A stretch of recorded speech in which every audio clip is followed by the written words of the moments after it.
Dear future generations, I think I speak for the rest of us when I say, sorry. Sorry we left you with our mess of a planet.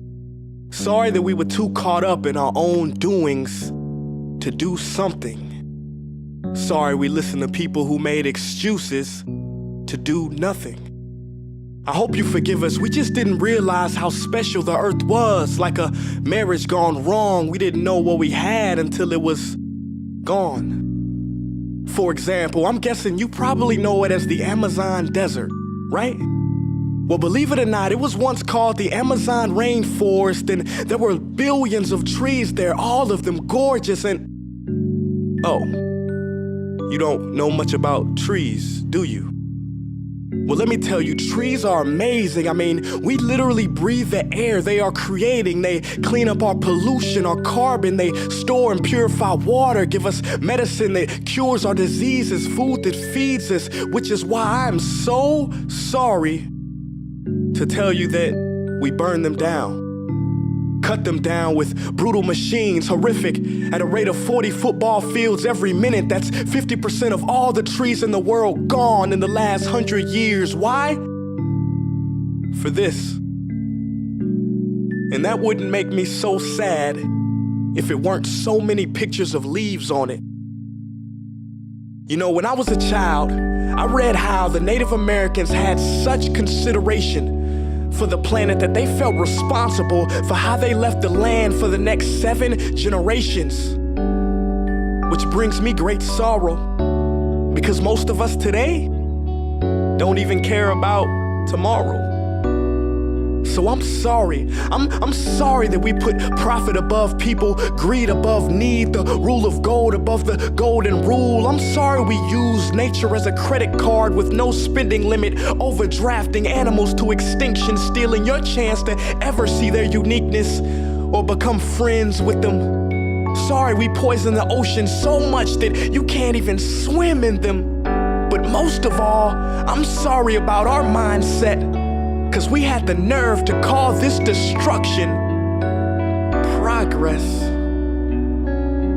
Hey Fox News, if you don't think climate change is a threat, I dare you to interview the thousands of homeless people in Bangladesh. See, while you were in your penthouse nestled, their homes were literally washed away beneath their feet due to rising sea levels.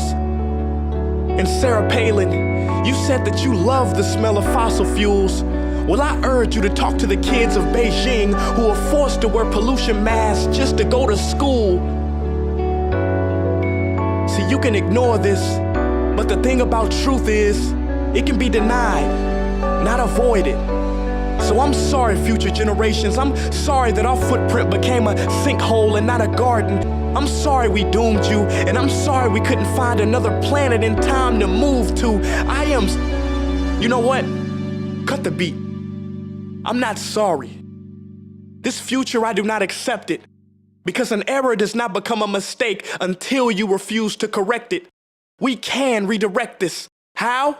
Let me suggest that if a farmer sees a tree that is unhealthy, they don't look at the branches to diagnose it, they look at the root.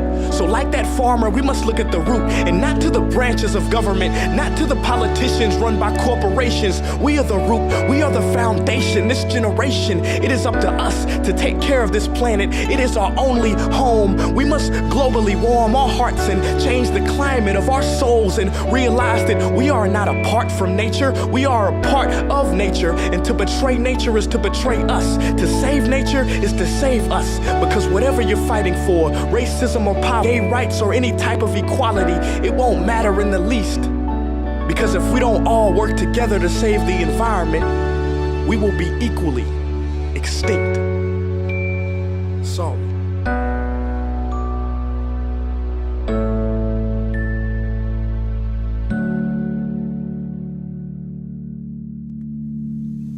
Hey guys, for the past several weeks, I've been here in Africa, the heart of Africa, witnessing the horrific destruction of the rainforest, which inspired me to write this piece. Why are forests being destroyed at such an enormous rate? For this. Today we live in a